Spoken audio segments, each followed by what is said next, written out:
আইডিবিসি finance লিমিটেডের ১,০৬,২১১ টাকার check ডিসঅর্ডারের অভিযোগে গত বছরের ৩ ডিসেম্বর ঢাকার একটি আদালতে অভিনেত্রী আরিফা পারভিন জামান মৌসুমীর বিরুদ্ধে মামলা করেন আইপিডিসির দায়িত্বপ্রাপ্ত কর্মকর্তা এম মুশফিকুর রশিদ। তবে ঠিক সময়ে আদালতে হাজির না হওয়ায় গ্রেপ্তারি পরোয়ানা জারি করেন আদালত। এ নিয়ে নায়িকার তরফ থেকে কোনো মন্তব্য না পাওয়া গেলেও তার স্বামী একসময়ের জনপ্রিয় অভিনেতা ওমর সানি এবার মুখ খুললেন।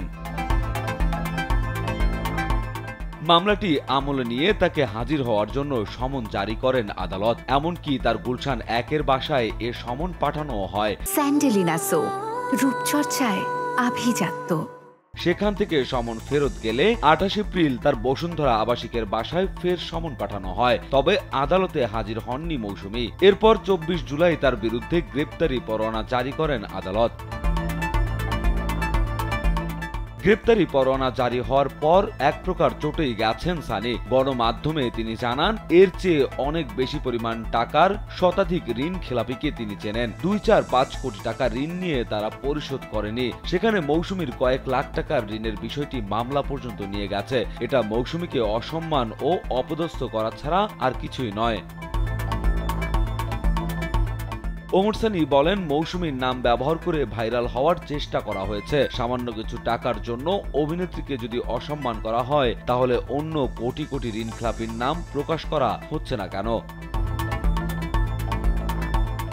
ঘটনা প্রসঙ্গে ওমর সানি বলেন, আমরা একটি গাড়ির লোন নিয়েছিলাম। প্রতি মাসে ১,০৯,০০০ টাকা পরিশোধ করতে হতো। তবে সম্প্রতি এক প্রতারকের কারণে আমি ও আমার সন্তান ব্যবসায়িক ক্ষতির শিকার হয়েছি। এ বিষয়টি নিয়ে আমাকেও আদালতে যেতে হয়েছে।